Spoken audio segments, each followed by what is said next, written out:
Malitego ịdọkwasị ụmụ ihe ahụ dịgasị arọ a ga-eji wee jide ya bụ Aroma flyover ma bụrụ ọrụ nke a na-abagide site n'aka Gọvanọ Chukwuma Soludo. Onye na-akọrọ anyị ihe gbasara ọrụ bụ Ngozi Obileri bụ onye gara leta etu ọrụ si aga n'ebe ahụ kọrọ na a hụrụ ndị ọrụ GELD Construction Company bụ ụlọ ọrụ ngoji ya bụ ọrụ ka ha nọ n'igwe na-alụ ọrụ na ngalaba dịgasị iche iche nke ya bụ akwa.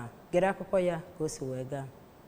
Agwa ndị ntakọ ABS okwu ka kọmishọna na-ahụ maka ọrụ na Anambra bụ injinia Ifeanyi Ugoma kọwara na ha bidoro ịdọnye elu ya bụ akwa ngafe. Kọwara na ịdọnye ya bụ elu akwa ngafe bụ nke ha ga-arụcha na mkpụrụ ụbọchị 4 na-abịa abịa, nke ga-abụ ha mechaa ya ebidozie wụba elu ya bụ akwa ngafe, nke ọ kọwara na ọ gaghị eruchazi otu ọnwa arụchapụ ya kpamkpam. Onye nlekọta anya ụlọ ọrụ ji ya bụ ọrụ ngo bụ Injinia Nilos Buev kọwara na ha bidoro ịdọnye ya bụ elu akwa ngafe ụnyaahụ ma kọwaa na ha ga-arụchapụ ya n'egbughị oge. Onye ji ọkwa dịka onye isi na ngalaba Local Government Service Commission nke steeti a bụ Barrister Vin Ifeanyi Ezeka kọwara na ugbu a na obodo Ọka ewerela ọnọdụ dịka isi obodo Anambra kemgbe Anambra ọhụrụ a bidoro ma tozie Gọvanọ Chukwuma Soludo maka ịhụ na o wetara ezi mgbanwe n'ụdị ogogo